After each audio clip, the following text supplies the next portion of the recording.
Well, I'll give the spiel off since most people have already heard this, and then once we get right into the straight content, hopefully everyone will be jumping on and fully operational for the workshop. This is going to be really important for you guys, for those who are preparing for the rubric. If you guys haven't checked that out, the rubric is on our website underneath the educational resources. Click one of the links below and it will pull you up onto the rubric. I suggest you guys have that open and looking at that while you guys are listening into these workshops, because those will really help you for that. But once again, thank you guys jumping for the College Leap NBPC. We are a nonprofit organization that aims to empower community college students, especially international students across the country. And I know you guys got to know us really well. However, I always want to reach out and say that we have a whole bunch of different events going on. NBPC is just our first one, and just our virtual transfer fair will be coming up in October for a lot of you guys working on those college transcripts. Now, it's kind of busy to be working on this competition and college transcripts at the same time, but don't worry, they'll blend beautifully together. So make sure to be prepared for that.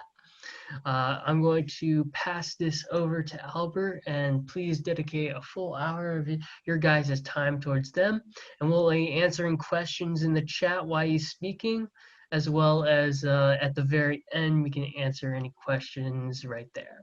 Albert will probably be answering questions about the workshop, and I'll be answering questions about the NBPC. So I'm going to pass it over to Albert. You take it away.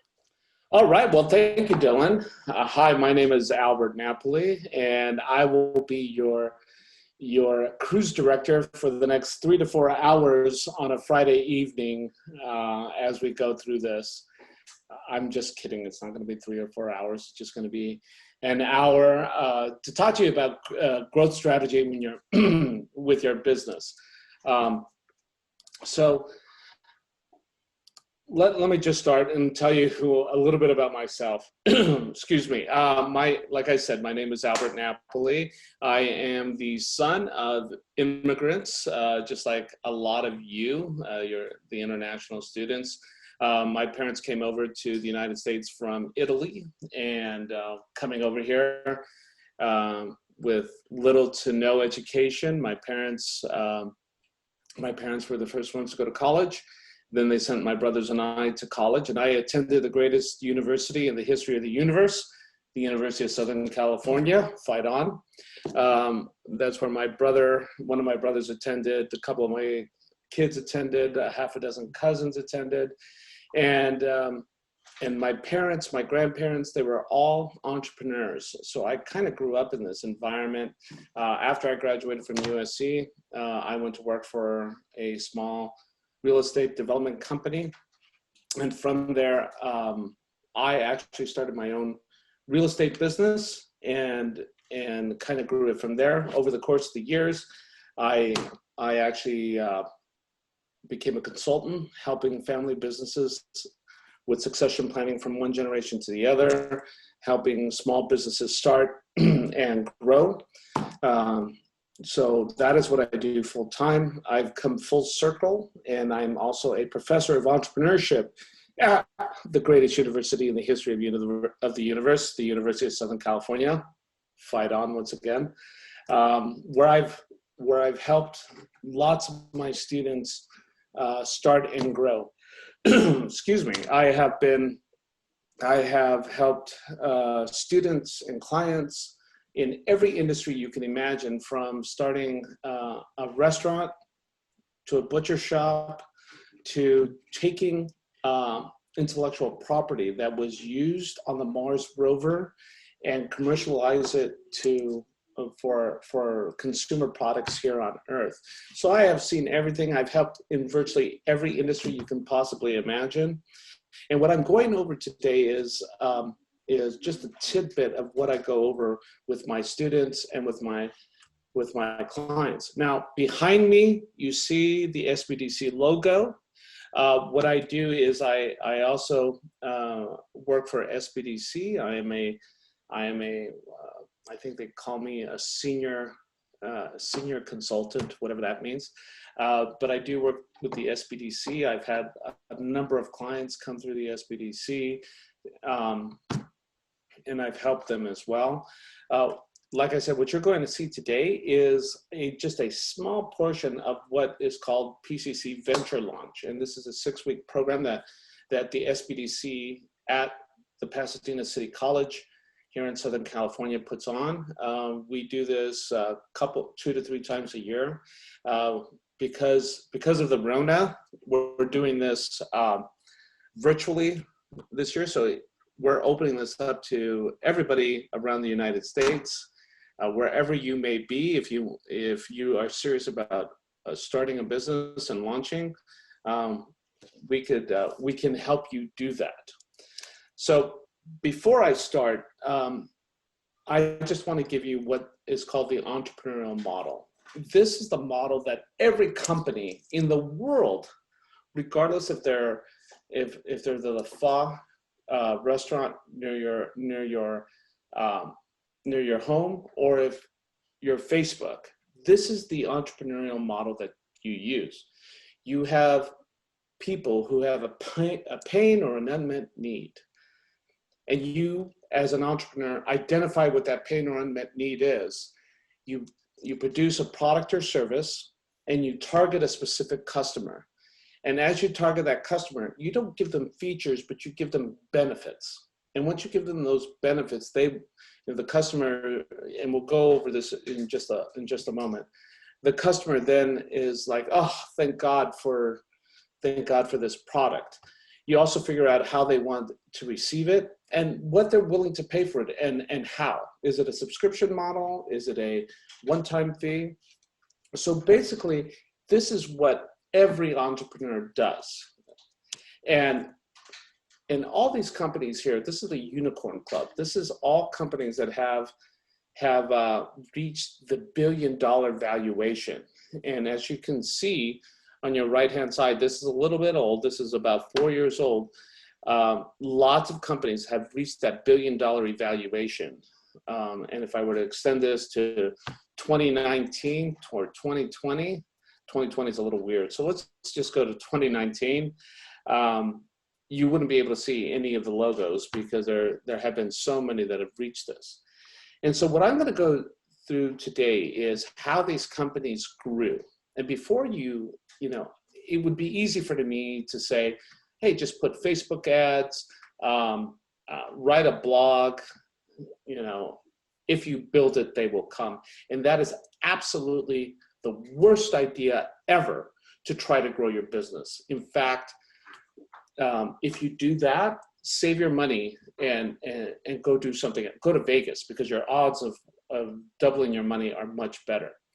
What I'm going to talk to you a lot about is what's called the lean startup model. Now, if you haven't read this book, this is like one of the Bibles in the startup community.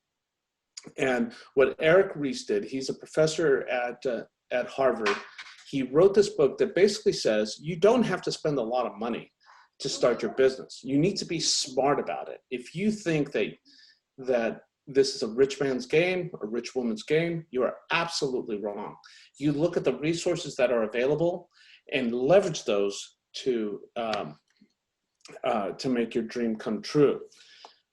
What I know, this is a business plan competition, and a lot of business plans, a lot of companies, a lot of investors don't actually read business plans. What they do is they have you do what is called the business model canvas, which is found in this book, The Business Model Generation.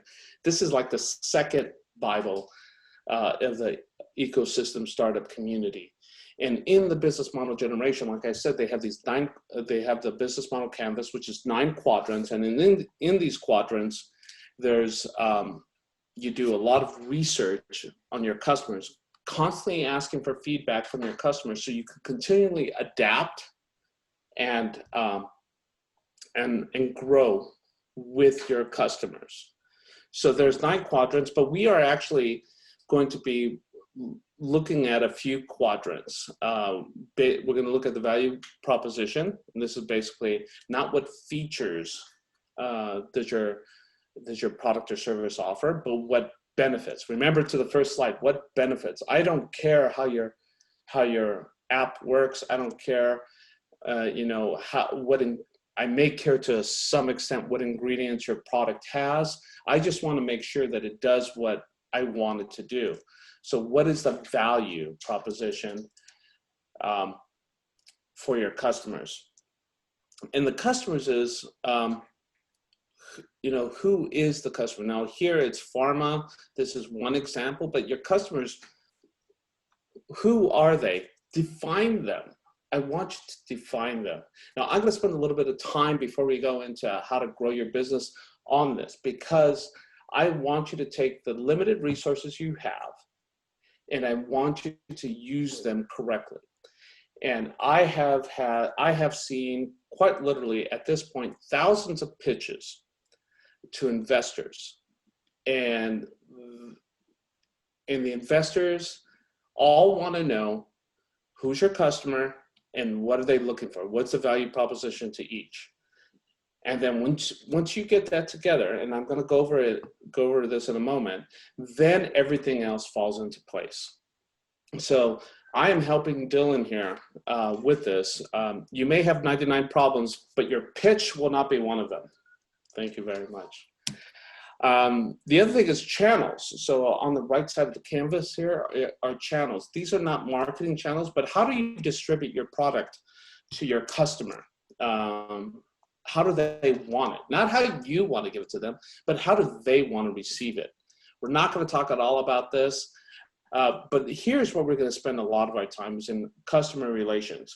And this is what is called the sales funnel, get, keep, grow. And I'm going to spend a lot of time on this section of the presentation. And finally, how are you going to get paid? What's your revenue model? Is it going to be freemium? Is it going to be subscription? Is it going to be an asset sale? What is it going to be? And so we'll talk about that. We won't talk about that. We may, if you have questions on it, please feel free to ask. In fact, feel free to ask about any of this, even if it's not germane to the growing your business. So what you do when you do a business model canvas is that you put a bunch of guesses down. When you start a business, all of you have this great idea for a business, but you do it in a void. You say, wouldn't it, you sit around late at night, you're in college, you may have, I don't know, maybe some adult type beverages, and you think, oh my gosh, this would be a great idea. Wouldn't it be great if there was a product that did this, or a service that did that, or an app that could do this for me? And then you go out and you run out and you build it. But you don't know if there's a market for it. So with the business model canvas, you actually go out and you put your hypotheses, your guesses in each one. I have this great idea, but who would my customers be? What would they find of value? How would I get them, and how would I grow them? How would they like this? How much would they pay, and for what? And so you go out, you do what is called customer discovery, and then you go back and you validate or invalidate all these guesses. And so this is basically what it winds up being. Just kind of this, I have a hypothesis, I'm going to test it, which means I am going to go out and do customer discovery. I'm going to validate or invalidate those hypotheses. If I invalidate them, if all the stuff that I guessed about is wrong, then I pivot, I iterate, and then I test again. So the Venture Launch program that I talked to you about at the first part of this presentation is exactly what you do. At universities like USC, Stanford, Babson, Harvard, this is what we teach. Is right here, is this exactly. So let's talk a little bit about value propositions. And a value proposition is, why is someone going to buy it? What are you solving for them that they want to buy it, and who are you solving it for? And this thing that is called product market fit, if you can identify the customers and what they would say is of value, it would fit in perfectly. This connection is awesome. Now, if you think, oh, my customers are you know, 35 to 45-year-old women, married, living in the suburbs, and they want this, they want my product because for whatever reason. But if they don't line up, if you're wrong, no one's going to buy from you. Your company is not going to grow, no matter how much you spend on marketing, on advertisement, on social media. You will never become as successful if you get that product market fit right. And what this is two things. Your customer has pains. They want some gains in their life, and they want jobs done. And then on the side, the value proposition, your product should be the one that'll solve that pain, that'll alleviate that pain, that will help them get those gains and do those jobs for them. So this is what it looks like in the business model canvas. This is the official value proposition canvas. And actually, a lot of this information is on the on a variety of different websites for free. If you wanted to delve into this even more, you can go to steveblank.com. That's STEVEBLANK.com. He is like the godfather of this methodology. Strategizer, they do charge, but they give away a lot of these different business model canvases and proposition canvases that you can look at. Now, as I said, a pain, you may want to remember when I said a pain or unmet need.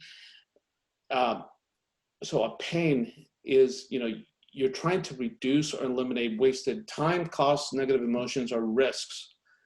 This is a pain in my ass. How do I, is there a product or service out there that can alleviate that? That's how you solve a pain in the market. So for all you Harry Potter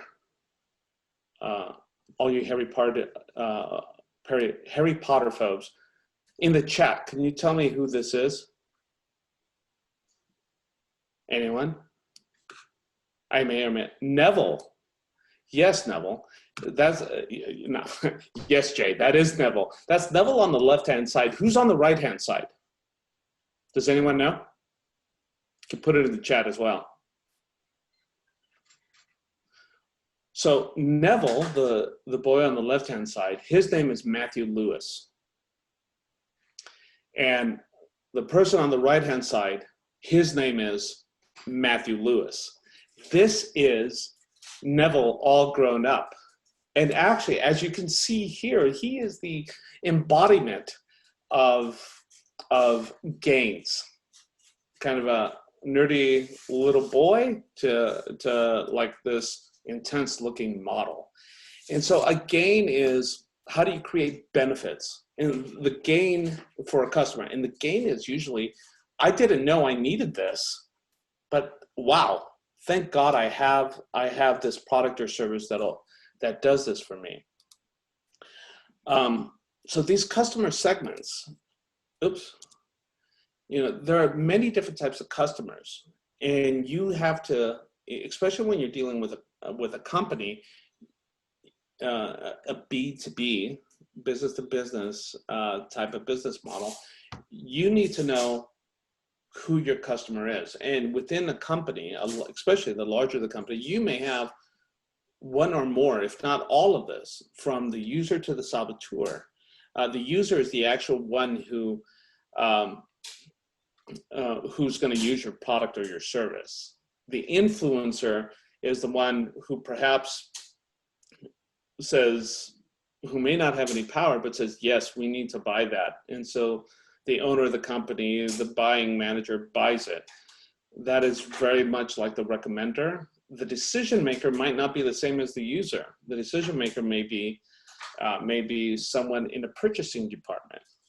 The economic buyer is the one that may be in charge of a contract and says, I need to buy this. And the saboteur, they may say, you know what, I'm not going to buy it from you, because if I buy it from you, I may lose my job because this is so efficient. Or my buddy who has a company that already has business with us may not have their job anymore. So the person, whether it's a business or whether it's a business or a consumer that you're dealing with, you create an archetype for this person. This is like the aggregate of all your customers within that customer segment. So you actually want to name those people. You want to say, okay, so after you've done your customer discovery, and you say, okay, one of my customer segments are women between the ages of 25 to 45. They live they're married, have no kids, live in urban areas, like Louis Vuitton, and work in a professional setting. They make between $85,000 and $125,000 a year. And you would actually, on this archetype, this persona, you would say, okay, this is Sally. Sally works at Deloitte. She is married, has no kids, lives in downtown Los Angeles, goes to high-end restaurants, you know, on the weekends, always goes to brunch and drinks rosé. And so the more you can create that archetype. The more you know who you're targeting, the better you can deploy your resources to find that person and to sell them. And that's what it's all about, is finding the right customers and selling. The same thing goes with a corporate customer. You know, you still have all of these, and you do an archetype for each. For a consumer, what does your product do for them?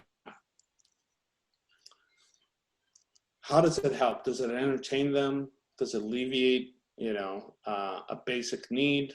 Is it really important, and can they afford it? You may have a very expensive solution, but if you're marketing to the wrong people, again, people you may have a Ferrari you want to sell, but if you're selling to college students, or you're trying to sell your Ferraris to college students, they won't be able to afford them. And how do they decide to buy? Now, demand creation means just basically marketing. Did you put something up on the YouTube or the TikTok and did it go viral? Did you pay Facebook or Instagram through SEO or Google to get more hits? Or is it just like the net? Everybody's talking about it. And finally, there's multi-sided markets, and this is like Uber or Airbnb. They have two sides. You need both sides in order for your business to work. Each side has a value proposition. So let's just take Uber. You have drivers who have cars that are not, when it first started was you have all these people with cars that are not being used during the day and they have free time and they're driving someplace, and you have all these people who don't want to wait for taxis and want, perhaps originally it was a black car service. So you have like Lincoln Town Cars, Escalades, and they want to drive in something nicer, and you match them together. Each one has a different value proposition. Each customer segment has a different revenue stream if you have more than one side. And if you have a multi-sided market if your business cannot go forward without somebody on the other side. So what does this all lead to? This leads to, once you do customer discovery, you figure out who your customers are, what the value proposition is for each, you come and you do what is called a minimal viable product. And that is basically the physical manifestation of what people have told you is important in your product.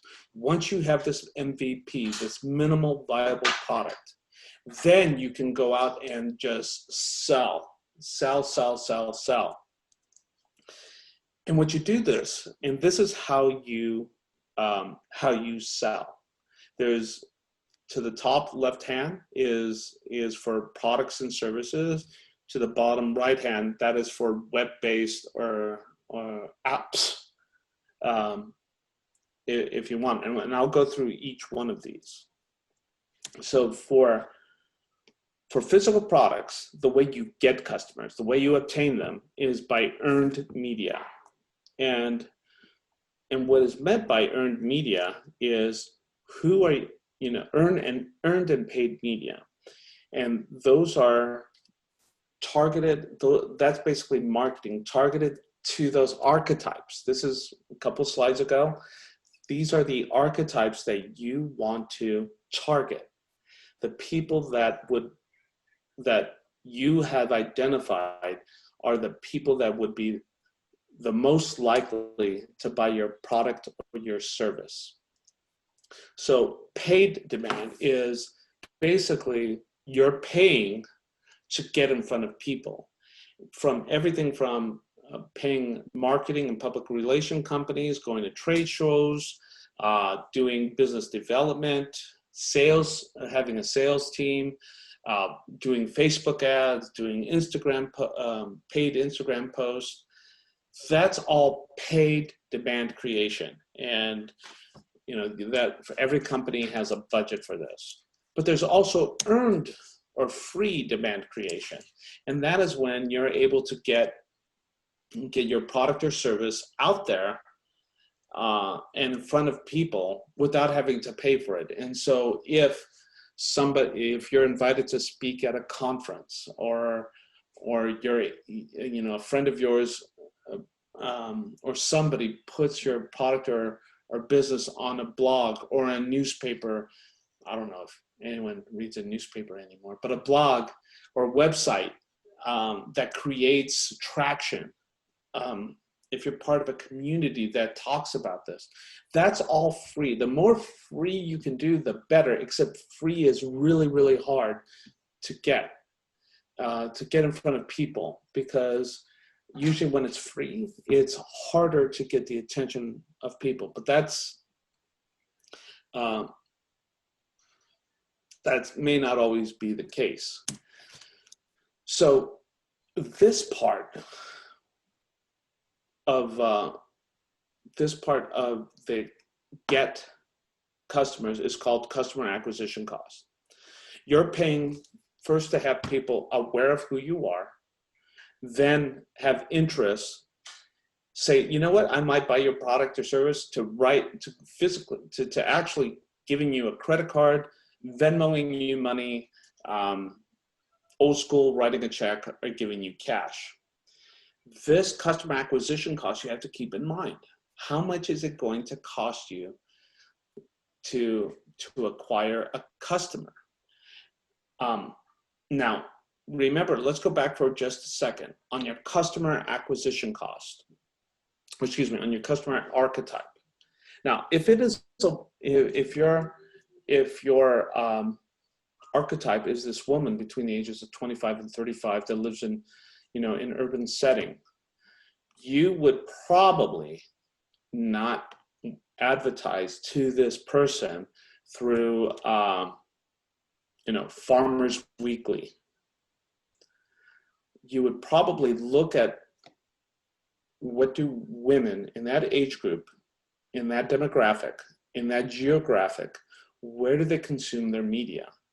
Where do they consume their advertisement? And then you focus there. So it might be on cosmopolitan.com versus thefarmersalmanac.com. So you have to, once you look at it, just because you can pay somebody to run your ad or run some marketing, it does not mean it's the right place. You need to know where that customer segment is absorbing their content. Now, once you get them as a customer, you need to keep them. And keeping them, it's cheaper to keep a customer than to find a new one. Depending on the product or service that you're offering, sometimes it could be thousands, if not millions of dollars to find a new customer. and to keep a customer can be relatively cheap, almost never free, but cheap. And how do you keep those customers? I'm going to give you a perfect example of how I am, how probably one of the, if I could be quite honest with you, one of the shittiest coffees in the world, which is Starbucks, how they keep me as a customer. Now, you and I know that Starbucks is not the greatest coffee in the world. It's not even the greatest teas in the world. Yet they have this app, and if you could see it right there, I'm loading it right now. It's a Starbucks app. And if you can see it, you may not be able to see it, but if you can see it right there, I have 366 stars, which represents basically 2 free drinks. Well, it's a little bit more than 2 free drinks. So let's just say I go and get 2 free drinks. I still have 66 stars left. And it's only about 84 stars until my next free drink. So do you think I'm going to get rid of those stars? No, I'm going to figure out, okay, you know what? I'll just get an iced tea at Starbucks. And they have created a perfect keep product for me. And they keep me by keep giving me stars so that I keep going back and spending more money. What does that cost them? You know, if I order the most expensive drink, if I order a venti frappuccino with extra everything, it costs, you know, the retail price is probably $5.50, maybe $6, but it really costs Starbucks maybe 30 cents, 50 cents, because they buy in such huge volume. So for 50 cents, they're keeping me as a customer.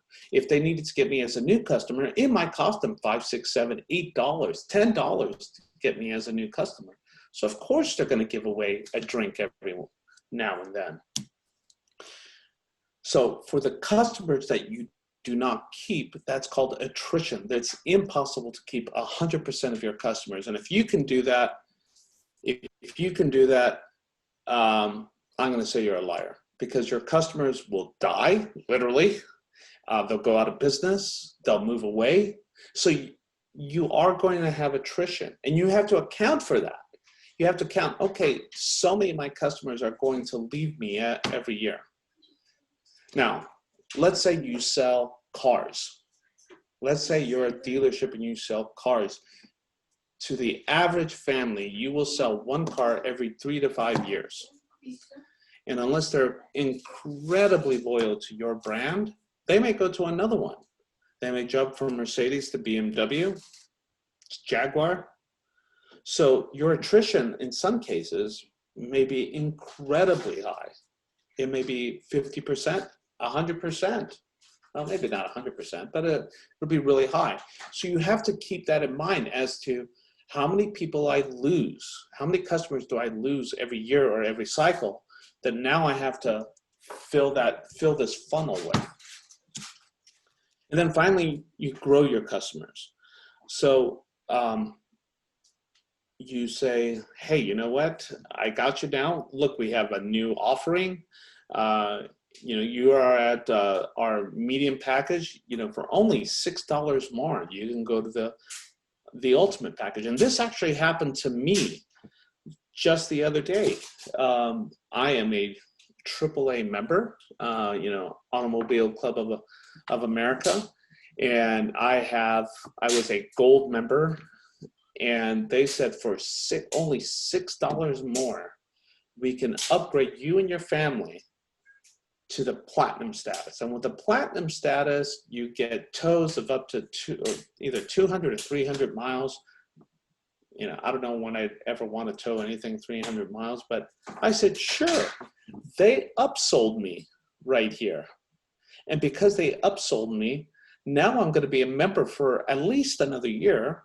It cost them $6 for me to pay an additional probably, $50 a year. it was a no-brainer. Cross-selling comes in when it's like, oh, hey, AAA members, if you buy from, you know, our friend here, this other company, you'll get a discount. And so that other company pays me to refer clients over, and vice versa. And then finally, if you have enough people just saying, oh my God, your product and your service is so magnificent, that they are like, that they're preaching the gospel according to your company, you're going to get these referrals. They're going to say, go check out this company.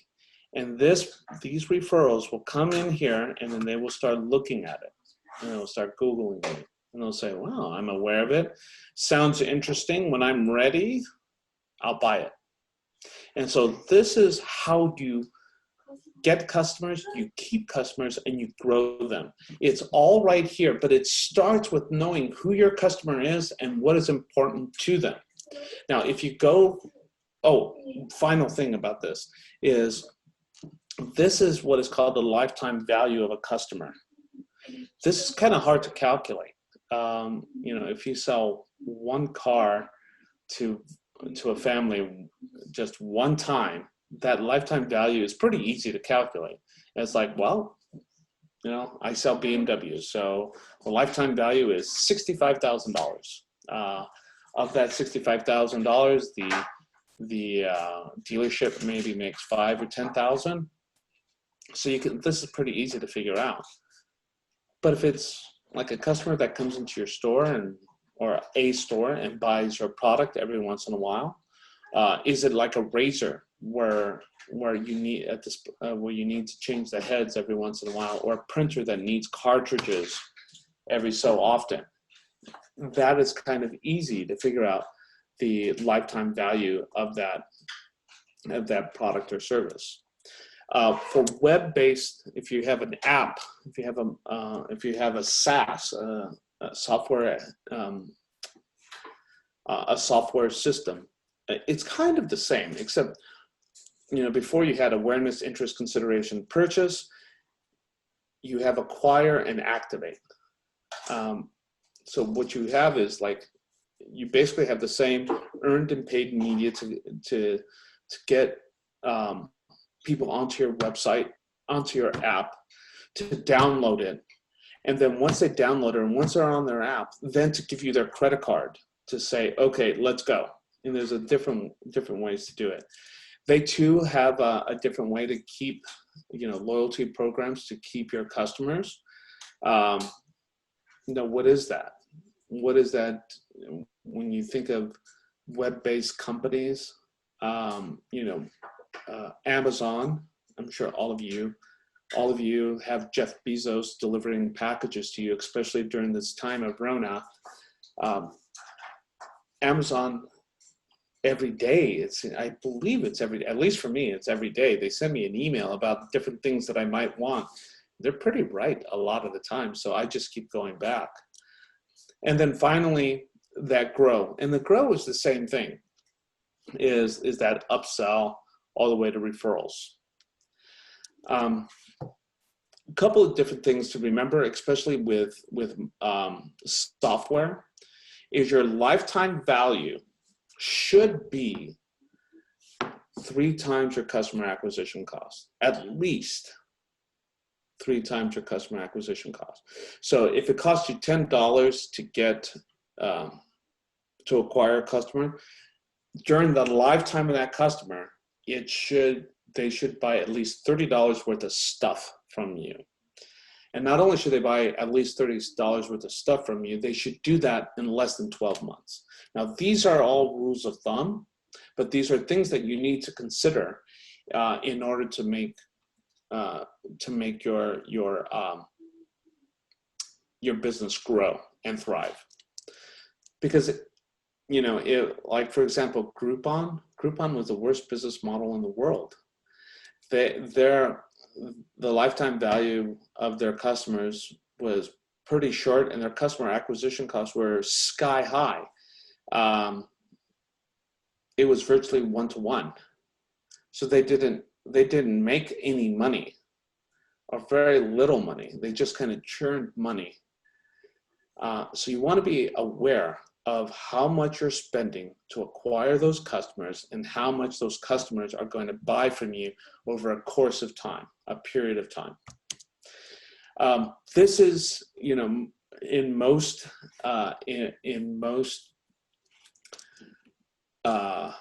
depictions of this scale, you want them to be balanced, but when you're looking to grow your company, you want it to be imbalanced this way. You want to have a very low customer acquisition cost, and you want them to have a very high monetization, that you make a whole lot of money from them. And this comes in a couple of different ways. You know, when you're in order to acquire these, you know, customers, what are you doing? Are you giving stuff away? Are you giving them discounts? Do you have a freemium model?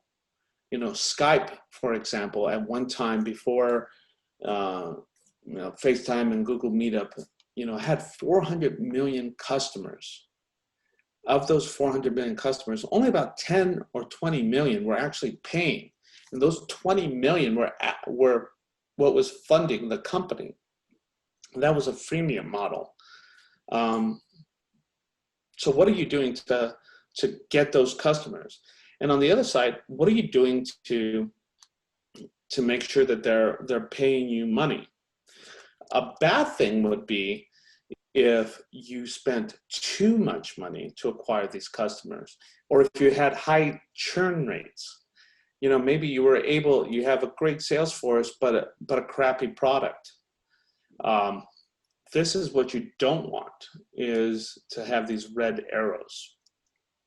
So I have talked for exactly 43 minutes now, and I'd like to open it up for discussion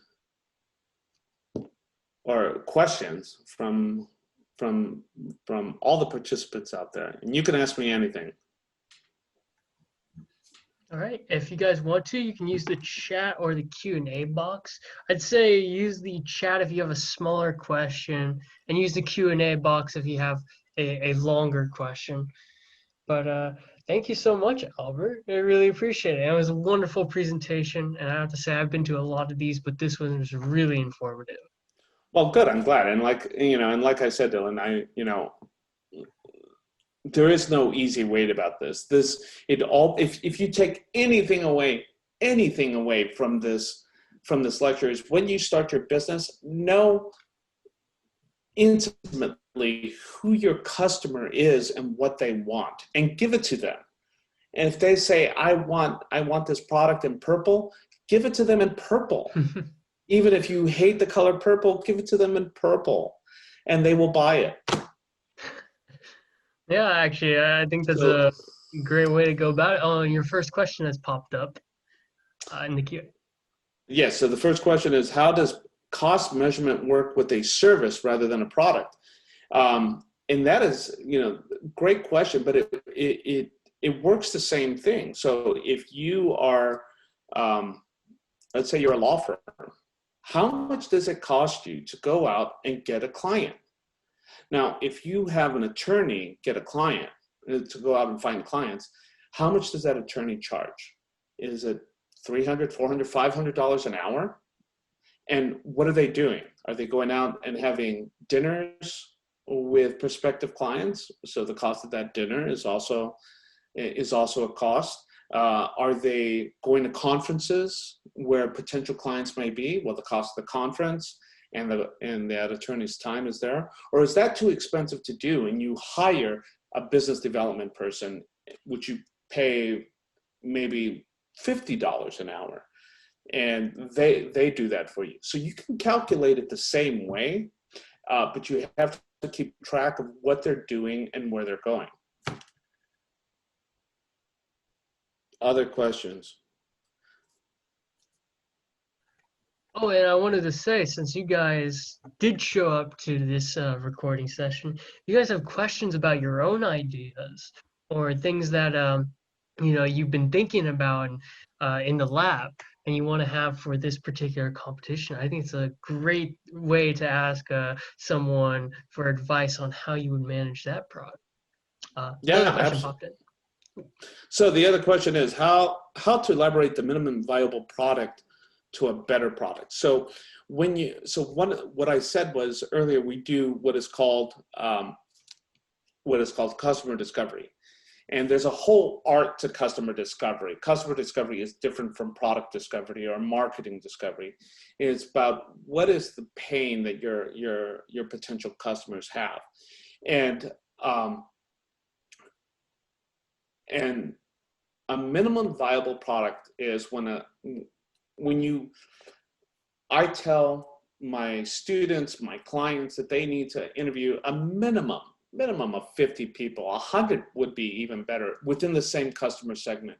And what you will see is patterns emerge. And what the patterns will tell you is you will have a majority of them say, in order for me to give you my credit card, to give you cash, to give you my hard-earned money, it must have these 1, 2, 3, 10 things. If it doesn't have this minimum amount of products, then I'm not going to buy it. Now, if it has all this other stuff, that that's cool, but it has to have this minimal amount of provide me this minimal amount of benefits. It has to, take away, my time from the computer. It has to do a variety of different things. Perfect example is I use Calendly with my students and my clients. I used to spend, no lie, 2 hours a week, 2 to 3 hours a week, trading emails and sending meeting notices to people who wanted to meet with me, and it was a nightmare. And I said, I need something that can set up a meeting, inform both me and the other customer, me and the person that I'm meeting with. And if all it did was that, it would be great. And I found it in a program called Calendly. And then they kept getting better by saying, okay, now we can incorporate Zoom. It'll automatically generate a new Zoom meeting. It'll do this, it'll do that. So the minimum viable product for me was that it was able to take away that back and forth of the email. All the other stuff that it does now was just icing on the cake. Hopefully I answered that. So Nathaniel said, my customer is somewhat completely customer customizable, keeping my product secret. What can I do, general idea, to improve further? Okay, so let me give you a little advice, Nathaniel. And this,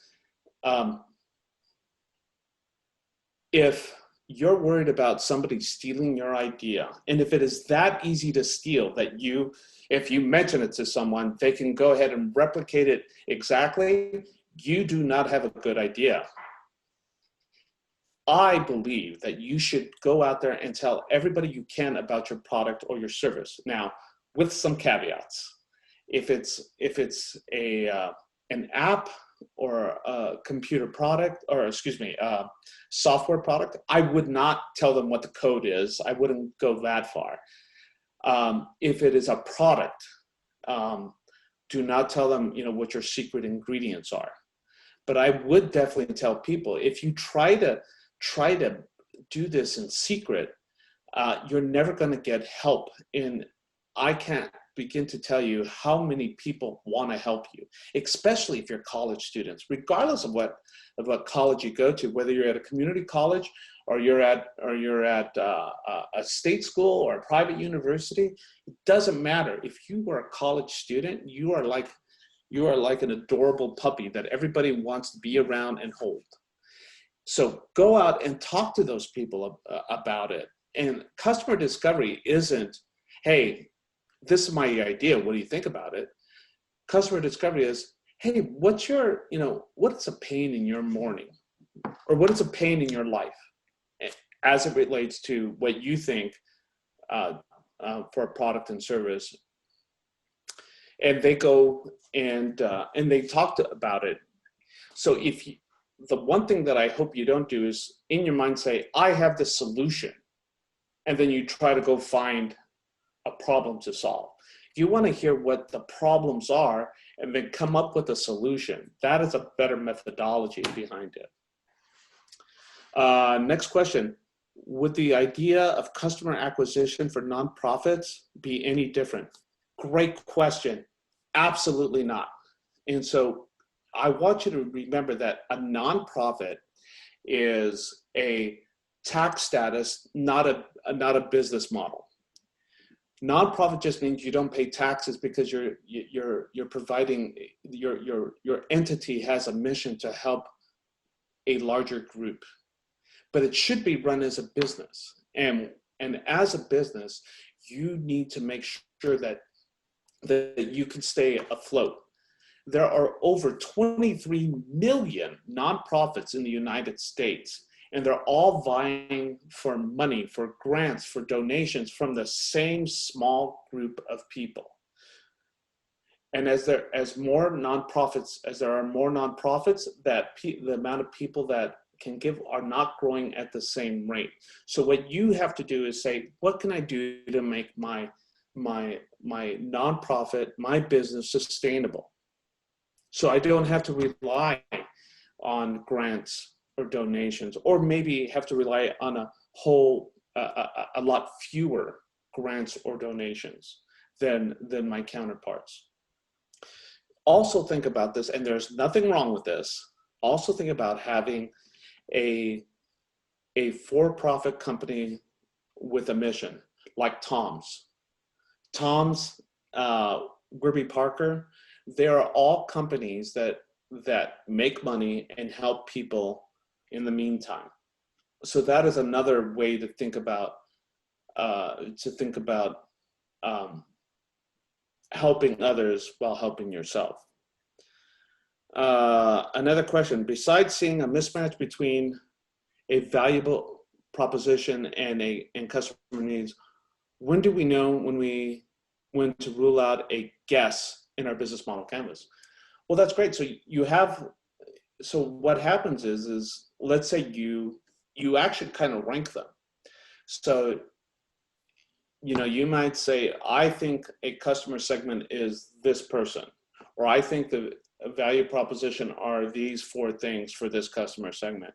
And if this customer segment only talks about the top 2, and overwhelmingly talks about the top 2, then maybe the value proposition down here are not that important. So you can scratch them off. You can invalidate them. And the same holds true for customer segments. If you say, you know what, I think this is my customer segment, and you interview 30, 50, 100 of them, and all of them say they don't have a problem, or they don't have an unmet need as to, as it relates to your product or service, then you're probably talking to the wrong people. You may have to change who your customer segment is.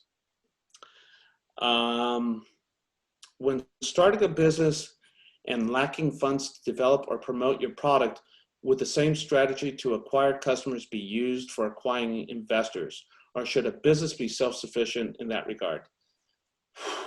Eduardo, we could spend a whole semester talking about this.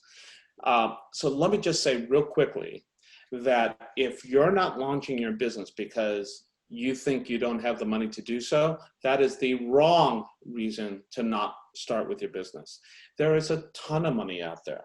So what I would suggest you do is use this business model canvas, do these customer discovery interviews. And again, if you want to know how to do it, if you're able to join us with a venture launch, if you're at a university that teaches a feasibility class or a venture launch class that has, that uses the business model canvas as the backdrop for that class, you will see under customer discovery, if you do 100 interviews and you say, this product, this service, it's going to work because these customers say they have this pain, this is the value proposition that I'm going to offer them.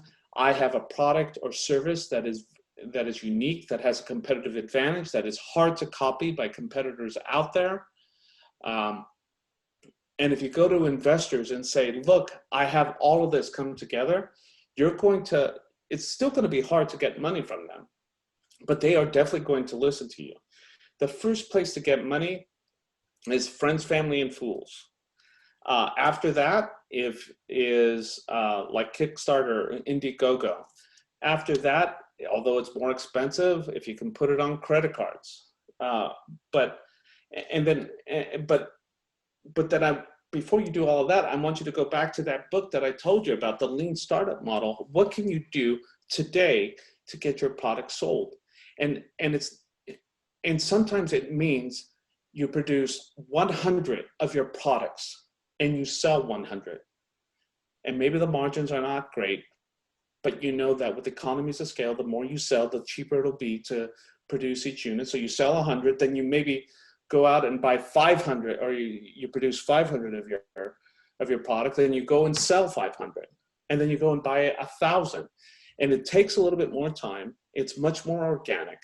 But when you go to investors, you can sell the investors. I've sold 1,000 of these products, and you better get on the train now, because when it goes out of town, you're going to miss out on making a whole lot of money.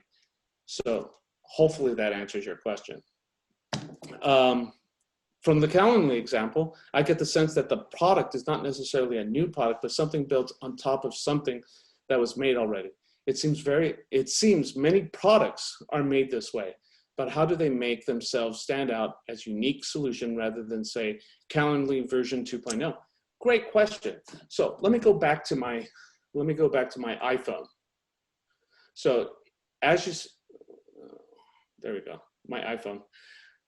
So Apple was not the first company with a smartphone. In fact, they were not the first company with a smartphone, I believe, was BlackBerry. They were not the first company with an MP3 player. They were not the first company with text messaging.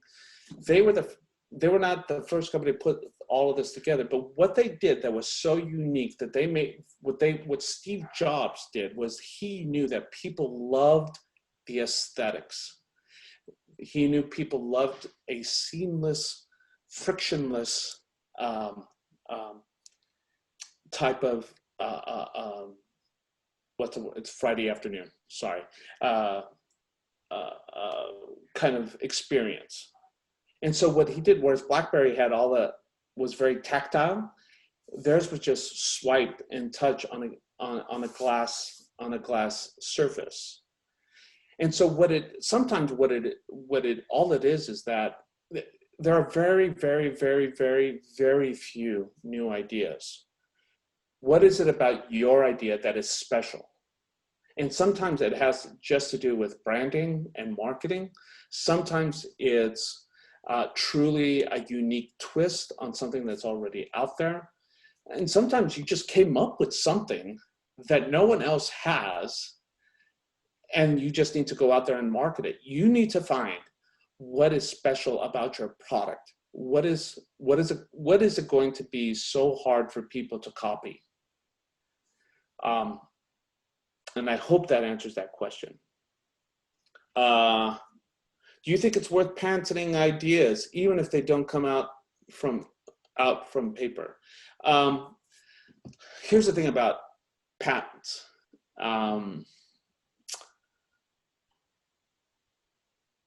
That's tough. So I can go and patent a product today, and Apple can go out and whatever I patented, they could go out and use it. And I, by all means, can sue them and win. Now, here's the difference.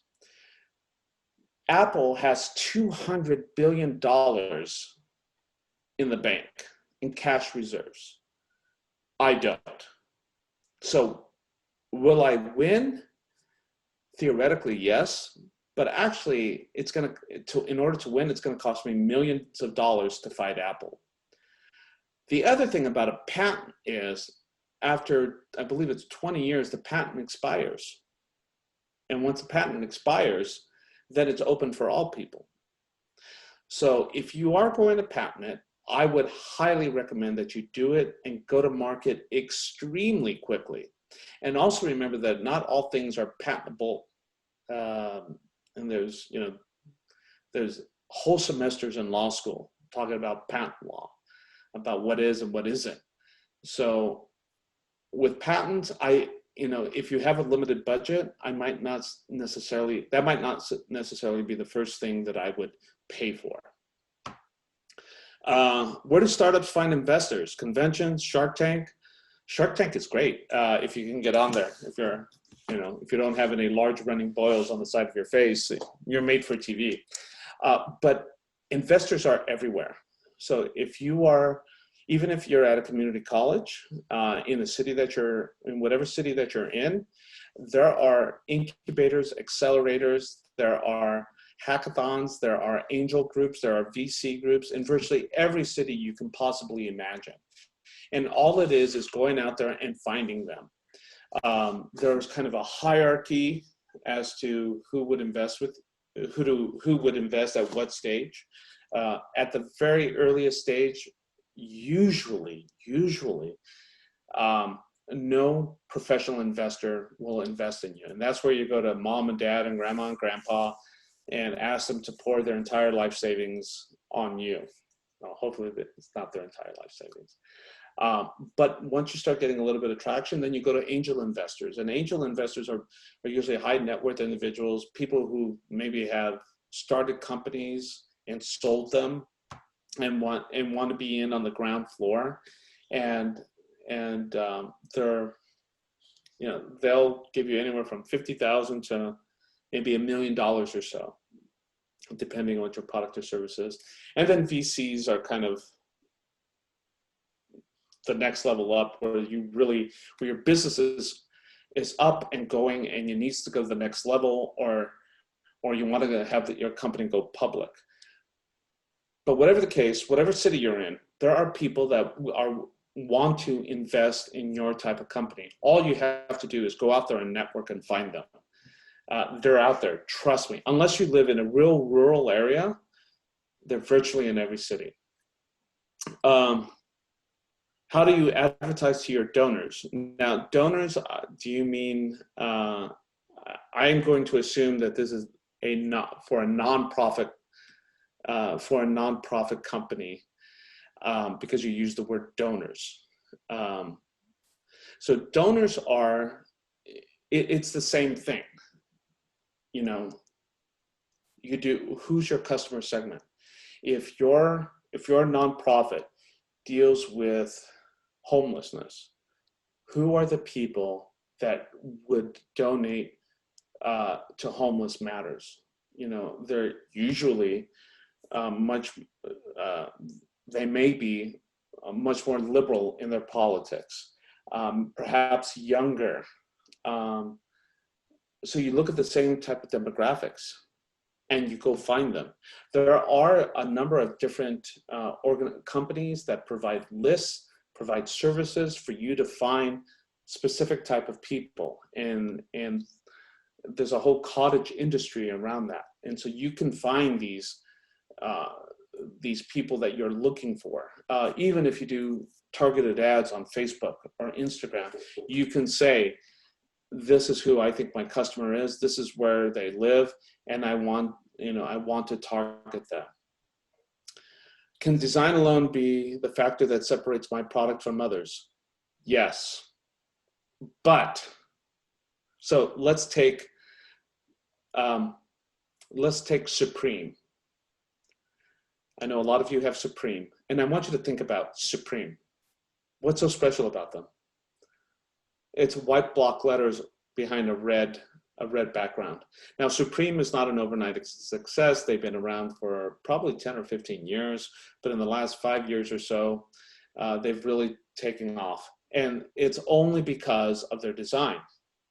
It's, for those of you who have purchased anything from Zappos.com, they started off as a shoe company and now are they were bought by Amazon about 5 years ago or so. They sold shoes, not their own shoes, but other people's shoes. Their only differentiator was the extreme high level of customer service. So you can have an incredible marketing strategy that will be the differentiator. So yes, however, your product must be of equal value. So if you're going to market yourself as the Rolls Royce of whatever product or service you are, your product must be to that standard.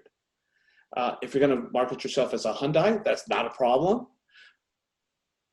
but it has to be at least a Hyundai level. It can't be a scooter. It has to be a Hyundai level. Hopefully that makes sense. Considering that a service or product can be used, accessed globally, it would be worth to launch it in a country where fees, taxes, and productions are cheaper. The answer is maybe. It depends on where people will buy it. Now, in the United States, if you're going to produce a product, probably 7 times out of 10, maybe 9 times out of 10, it's produced in China or overseas someplace because the cost of manufacturing is cheaper there. Now, is the market for my product or service as strong as it is in China as it is in the United States? Maybe, maybe not. I've worked with pharmaceutical companies who want to get in the United States market because it's so lucrative. However, the regulatory portion to get a drug or a device approved in the United States is so hard that they decided to go to Europe first, where the standards are much lower to have it approved, which means less time and less money. And once it's approved in the EU, to come to the United States would be much easier to do. So don't necessarily look at it in terms of what's cheaper to produce in India, so I'm going to sell to India first. It's whether the population in India wants your product or service and how much they'll pay for it. If you can sell the same product or service in the United States for 10x, maybe you start in the United States. How do we maintain a company's revenue? Million, trillion, quadrillion dollar question. So you need to keep having your customers come back. And why would they come back? So 2 things to learn from this lecture. Number one is that, focus on the customer and what they want. Number two is you need to figure out how to have people coming back over and over again. And that is in the form of an experience. Do not compete on price, because there will be someone that will always do it cheaper than you. In fact, some of these bigger companies, if they see you as a threat, can drop their price dramatically and completely put you out of business. Instead, compete on value, compete on experience.